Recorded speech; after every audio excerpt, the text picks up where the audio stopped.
it feels like I spoke to you a while ago now, and it's great to have you on the podcast. I want to kick this off by asking you to explain what you do as though I'm a 5-year-old.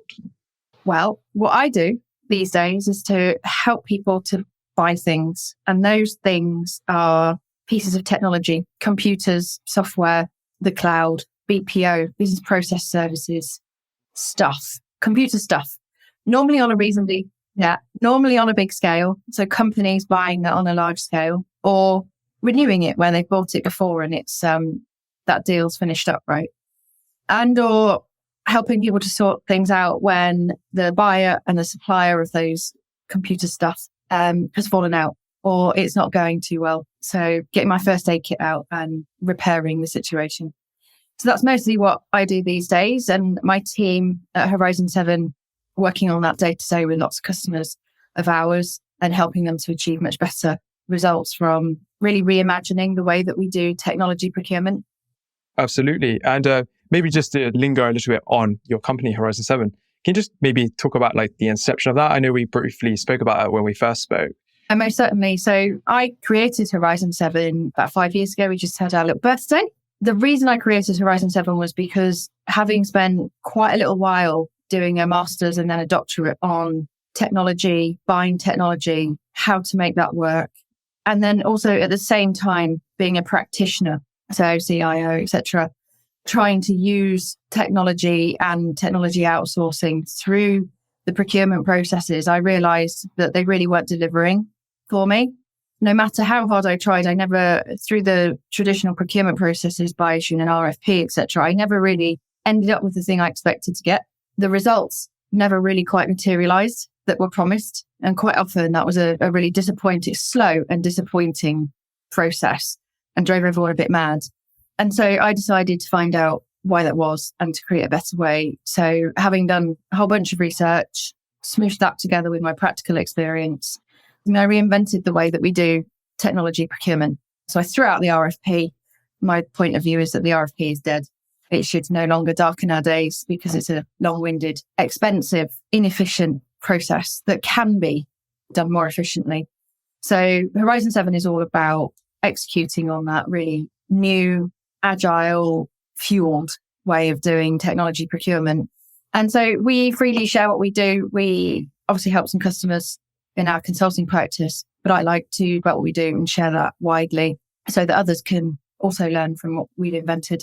We've also applied the same logic to contracts because I found that having bought stuff through Agile Procurement that then we landed in the contracting process and old, out of date sort of contract terms, static, inflexible contracts were really not then helpful to leverage all the benefits, having gone through the trouble of doing agile type sourcing procurement processes. So we reinvented the contracts as well and how to do those. So that's what agile sourcing is and how Horizon 7 is really sort of trying to tackle a reinvention, a reimagination of tech procurement specifically. So Laura, I was just going to say, like, around the whole RFP point, I was trying to remember the last time I actually personally ran an RFP. And I think it was like back in 2018, I was doing some consultancy work and we didn't do like a really long-winded, horrendous one. It pretty much took like 3 weeks, maybe 4 weeks to do. But even that, just on reflection of where we are in most businesses now, that's an age, right? That is so long. And then, like you say, when you get to the end of it, normally your stakeholders that you've told them, oh yeah, we're going to do this really long-winded process. It's going to get us a really good price. It's going to get us the best supplier vendor to come and do whatever it is. They're usually very underwhelmed with whatever is scored the highest. Anyway, there's almost a bit of a fallacy around scoring. So your view is, let's move away from RFPs, and then we're going to reimagine this with a new agile process in procurement. So can you kind of maybe go into like what this looks like, why this is better than an RFP? Well, our data tells us, the industry data tells us that at least 50% of people that go through procurement processes are dissatisfied with the results. And most organizations, that's a stat. And when you consider how many billions globally are in the outsourcing spend, 50% of that is effectively classed as disappointing or worse. There's a real need, not just because it takes a while and the results are a bit poor. But there's a real need to change the way that we buy technology, because technology is not like buying toilet rolls, paper clips, reams of paper, fire testing services, whatever else that organizations have to buy. It's complex. And in that complexity lies a lot of risk. And so by trying to write down on a piece of paper everything we want and to provide that in a really static frame for a supplier to try and understand remotely, and to then come up with a solution that ticks the procurement boxes of how to fill the page in, right? So many words, so many pages, certain shape of solution. The only result that you can possibly get by taking that approach is a price to price comparison, because you've ended up with apples and apples and apples and apples, right? That's the old procurement saying, comparing apples with apples. We don't want that in technology anymore. We want our suppliers. Customers are always telling me they want suppliers to come up with innovative, creative solutions for their business problems. And yet we're not giving them the opportunity, the platform, the stage to present their ideas in a way that is free of word count limitations and sides of A4. Quite often, not well written RFP documents, quite often rushed response times. How many times have organizations written an RFP and then cut short because they're late? The amount of time the supplier gets to respond. I've seen suppliers have like a week to respond. None of those things will deliver creative, innovative technology solutions to the table.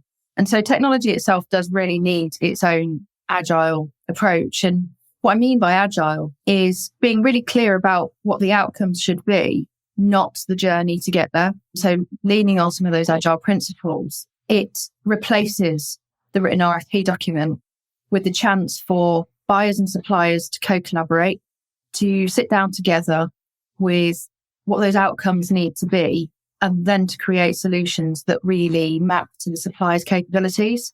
So another thing that RFPs do is they say, this is exactly what we want and how we want to receive it.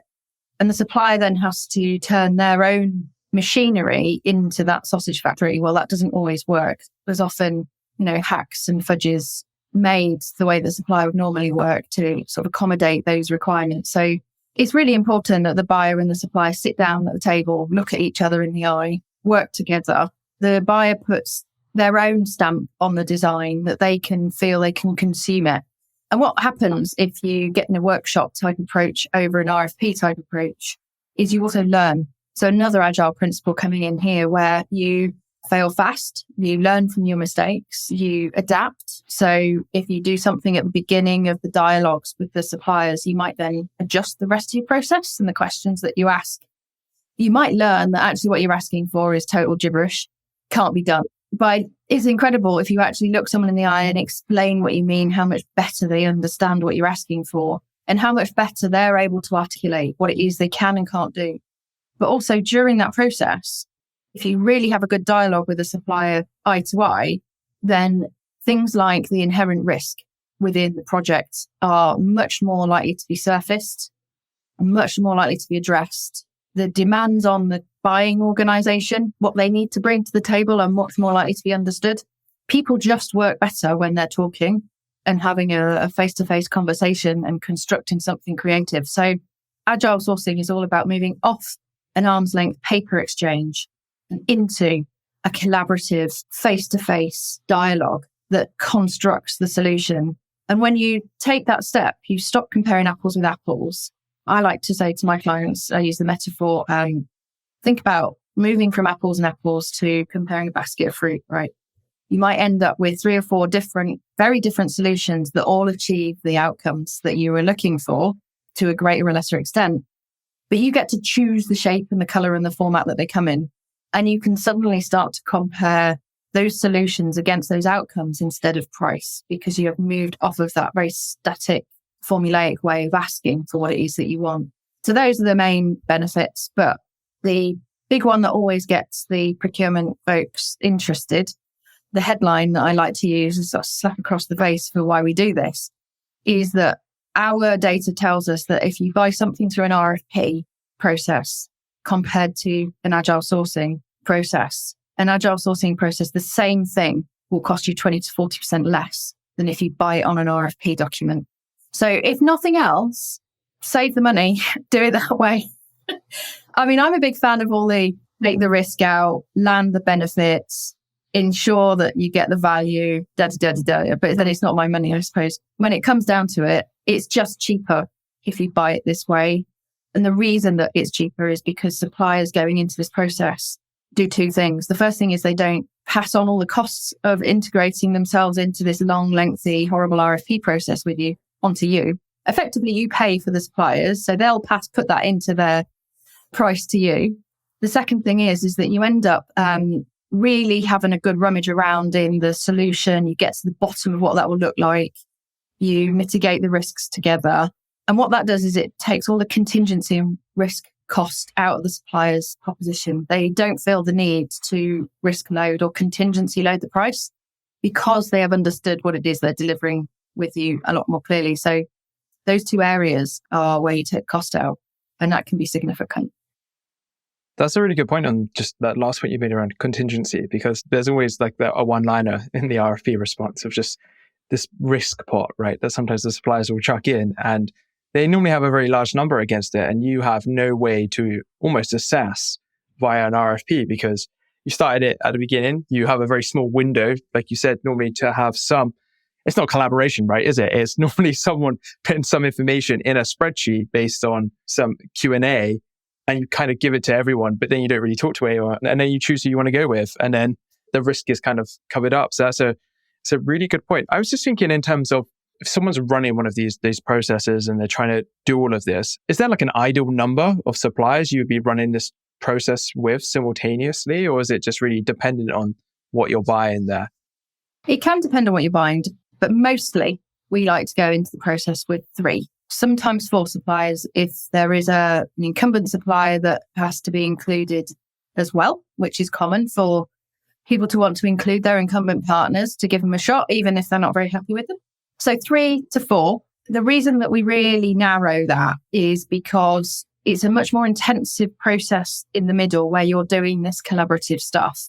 And you don't want to do that with 8, 10, 12 suppliers. But also, you'd be wasting the time of 7 suppliers if you were having 12 on the table, or 8 suppliers if you were having 12 on the table.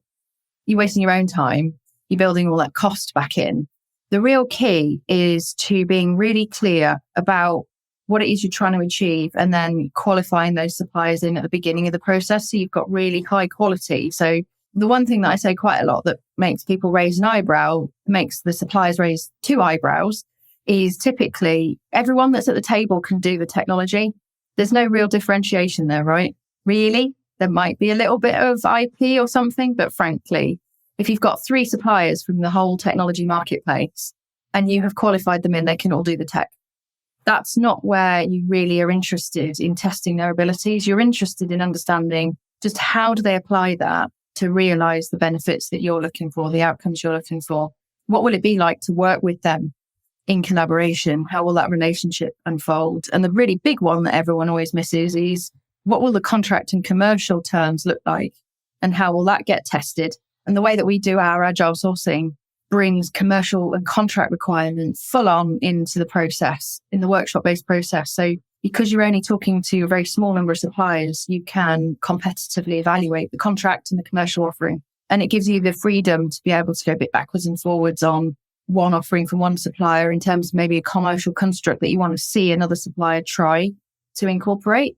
So you've got that flexibility. None of that can be achieved if you try and write all this down on paper. A really good point. And especially on the contracts, that's where I like to nerd out. And I actually ran an agile process in my last role, and we just did it with 2. We only had 2 that we could realistically go with. And just running that contract negotiation at the same time as doing, here's the outcome we want to achieve, gave us so much more leverage with companies that were far larger than us. Like, what approaches RFP, you agree everything, bake everything in, and then you're left with a contract, but you've already told them you're working with them, right? So they don't really have too much incentive to really change the terms if it's their terms, or if you're working on your own terms, they can bully you a little bit. So it kind of removed any of that risk. No, I think that's a really, really great point to raise here. I think contracts always get forgotten about in, let's just say, the sourcing process. They're always underutilized. That's great. And Lauren, I was just thinking, a lot of procurement professionals have kind of have this entrenched way of doing procurement, which is the RFP, right? Like the RFP is kind of what every one of us is taught when we first get into procurement. It's the way procurement buys stuff. I kind of already see that as a potential challenge, right? Like, how do we get people to stop thinking about RFPs to accommodate an agile way of doing procurement? It's a really good question. I think it's for lack of a better alternative. There are a few alternatives out there in terms of moving away from the RFP. I think the RFP is a real safety blanket for many people, and I don't blame them, for using that. Especially when we're buying technology, there are typically can be huge sums at risk, not just in the spend, but also not in achieving the business outcome. And then even worse, if things fail or go wrong, cybersecurity risk, etc. So there's a whole bunch of risk that is introduced or emphasized by way of outsourcing. And the RFP process is built up over time, trying to at least mitigate those risks. Well, of course, it doesn't really. All it does is document them, often not completely document them. So what we really need to understand is, what is it we're trying to achieve by doing this process? We're typically, and the fact that the technology market is moving faster than ever before, is more pervasive into the core capabilities of organizations than ever before.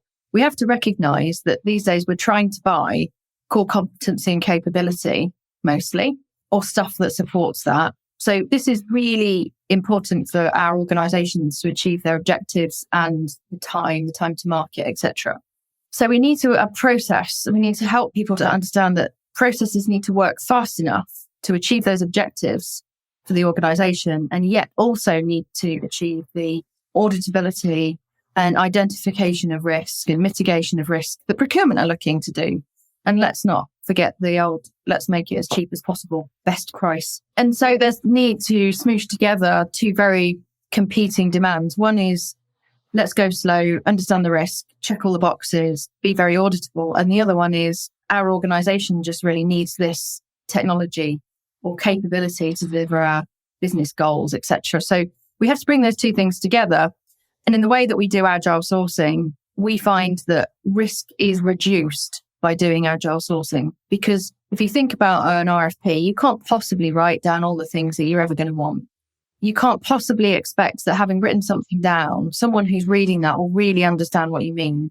We've just talked about the fact that the contract's typically back-ended on the process, and that the risks that you identify or haven't identified, the knowns and the unknowns, never really make it thoroughly through the contracting process. So whilst the paper might give us a feeling of a safety blanket, the actual process doesn't mitigate risk really very well at all.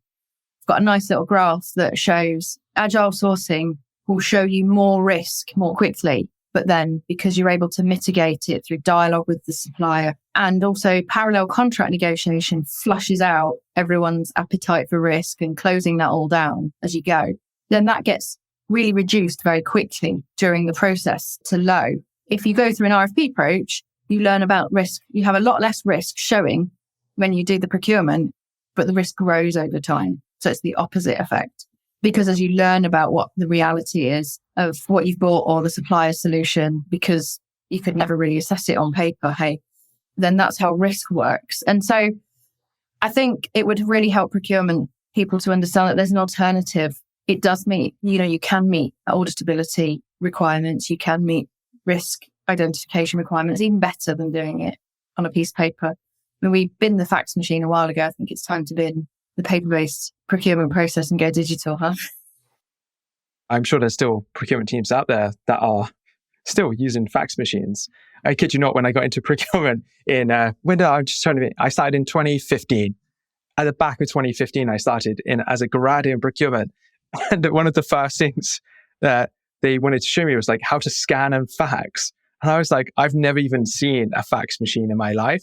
But like this business it was entrenched everywhere. So I'm almost fearful that a lot of teams are still so behind it, right, in terms of their approach to technology.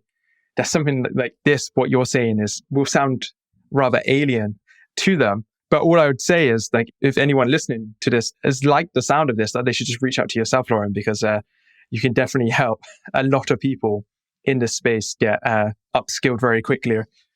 I love a good problem and a challenge, and I'm really happy to chat to anyone about any problems, challenges that they've got in procurement. I'm not precious about our IP and sharing what we do, how we do it, what we've learned. We've had 5 solid years of testing this and it works so well, supported in terms of the process. A lot of organisations that start off really concerned and sceptical about it at the end are saying, could you just come back and then teach us how to do this so we can just do it all the time ourselves, please?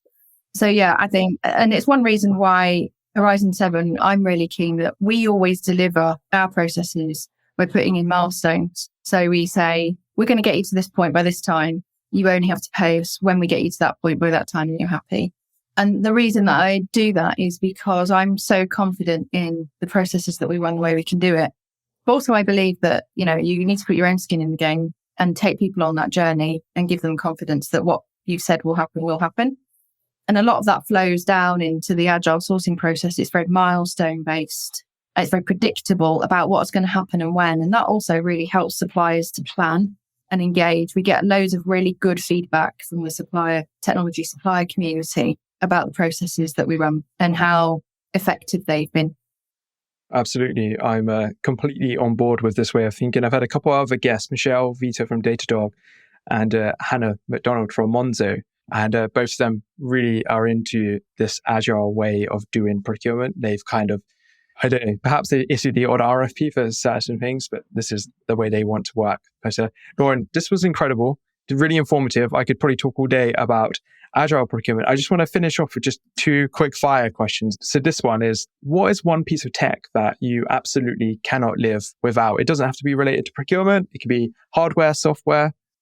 For me, oh God, my iPhone. I run my whole business on my iPhone. Really, rarely, all my banking, payroll, obviously email, everything. I couldn't live without my iPhone. I don't get my laptop out unless I have to.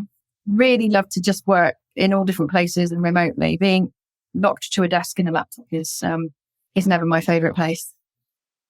Yeah, I always find it can somewhat stifle creativity, just being at a desk all day, right?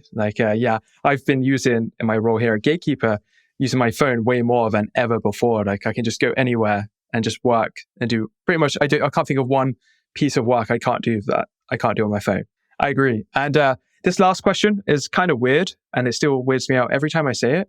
So I want you to imagine that I am a procurement genie and you have one wish with me that I can grant about procurement. What would your wish be? My wish would be that everyone who's involved in procurement could understand that there's a better way than doing RFPs instantly. I just like everybody on the planet to understand that there's an alternative. That'd be quite incredible. Lauren, thank you so much for coming on. It's been a pleasure talking to you today. Likewise.